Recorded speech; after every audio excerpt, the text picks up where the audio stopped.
সকালবেলা এরকম একটা হেলদি ব্রেকফাস্ট হলে আর কি লাগে। বানিয়েছিলাম আভোকাডো টোস্ট। যদিও আমি এটা সকালে খাইনি, এটা আমি লাঞ্চে খেয়েছি আজকে। তো এই তো ওই দিন বাজার থেকে আভোকাডোটা এনেছিলাম, একটাই এনেছি।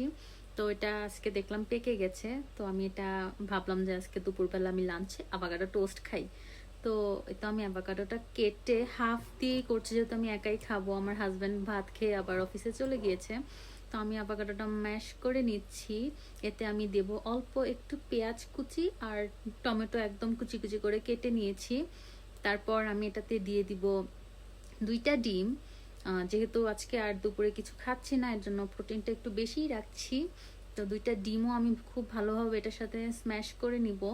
তারপর আমি এটাতে 1 টেবিল চামচের মতো লেবুর রস দিয়ে দিচ্ছি। আভোকাডোতে লেবুর রস দিলে খেতে বেশ ভালো লাগে। তারপর আমি লবণ দিয়ে অল্প একটু ক্রিম চিজ দিয়ে দিলাম। চাইলে টক দইও দিতে পারেন, তাহলে সেটা আরও একটু হেলদি হয়। তারপর আমি সব কিছু একসাথে ভালোভাবে মাখিয়ে নিব। আভোকাডোটা এরকম প্রসেস করে খেলেই ভালো লাগে, এটা শুধু শুধু খাওয়া যায় না। তারপর আমি একটু প্যানের মধ্যে বাটার ব্রাশ করে আমি আমার পাউরুটিটা হচ্ছে একটু টোস্ট করে নিচ্ছি। এপিট ওপিট বেশ ভালোভাবে ব্রাউন করে নিচ্ছে, একদম যেন একটু কুড়মুড়ে হয়ে যায়। তারপর আমি আমার টোস্টটার উপরে অ্যাভোকাডো স্প্রেডটা ভালোভাবে ছড়িয়ে দিব। আমি অলমোস্ট পুরোটাই দিয়েছিলাম।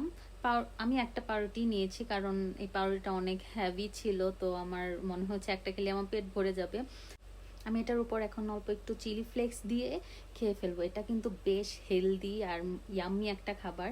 আপনারা কিন্তু অবশ্যই বাসায় ট্রাই করবেন।